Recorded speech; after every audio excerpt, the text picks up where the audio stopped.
যে ইসলামী আন্দোলন বাংলাদেশ আল্লাহর রহমতে আপনাদের দোয়ায় এখন কিন্তু যারাই ক্ষমতায় যাওয়ার স্বপ্ন দেখছে, আল্লাহর রহমতে ইসলামী আন্দোলন বাংলাদেশকে বাইপাস করে ক্ষমতায় যাওয়াটা বড় কঠিন একটা পরিবেশ আল্লাহর রহমতে তৈরি করেছে। সেই হিসাবে যশোরের মাটি ইসলামের জন্য ঘাঁটি। এই যশোর থেকেই আওয়াজ হবে। 53 বছর আমরা দেখেছি, আর কোন মানব রচিত তন্ত্র মন্ত্রের মাধ্যমে আমরা নিষ্পেষিত হতে চাই না। এই বাংলার জমিনের ভিতরে আল্লাহু আকবারের শব্দে বাচ্চাদের ঘুম ভেঙে যায়, বাচ্চারা আল্লাহু আকবারের শব্দে মায়ের কোলে ঘুম যায়। সেই দেশের মধ্যে মসজিদে সংসদে উচ্চারিত হবে আল্লাহু আকবার। বহু মার্কা দেখেছি, বিএনপি দেখেছি, আওয়ামী লীগ দেখেছি, জাতীয় পার্টি দেখেছি।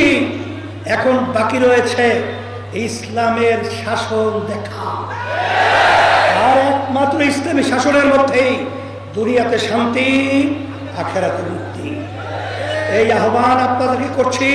ওকা পেয়ে ধোকা দিয়ে ওরা আমাদেরকে সিঁড়ি হিসাবে ব্যবহার করে ক্ষমতার মস্তদে বসে বারবার আমাদেরকে প্রতারিত করেছে, আমাদের দেশের টাকা পাচার করেছে, আমাদের মার্গল খালি করেছে, আমাদেরকে খুন করা হয়েছে, আমাদেরকে খুন করা হয়েছে। এর পরিবর্তন আমাদের কি করতে হবে? এই লক্ষ্যে ইসলামী আন্দোলন বাংলাদেশ আব্বাজান রহমতুল্লাহ আলাইহি তিনি দেখেছেন যে আসলে ইসলাম নামক নীতি আদর্শটা এই বাংলার জমিনের ভিতরে যতক্ষণ পর্যন্ত শক্তিশালী না হবে ততক্ষণ পর্যন্ত এই জাতির কখনোই কল্যাণ আসতে পারে না। সেই লক্ষ্যেই ইসলামী আন্দোলন বাংলাদেশ আল্লাহর রহমত আপনাদের দোয়ায় কখনোই ওই ধোঁকাবাজদের ধোঁকায় পড়ে আমরা কখনোই তাদের সিঁড়ি হিসাবে ব্যবহৃত হই নাই। আল্লাহর ফজলে হওয়ার মতো অবস্থা আল্লাহর রহমতের নাই। আপনারা দেখেছেন ইসলামী আন্দোলন বাংলাদেশ প্রতিষ্ঠিত হয়েছে ন্যায়ের পক্ষে, অন্যায়ের প্রতিবাদে। ইসলামী আন্দোলন বাংলাদেশ প্রতিষ্ঠিত হয়েছে দেশের কল্যাণের জন্য, মানবতার কল্যাণের জন্য, ইসলামের কল্যাণের জন্য।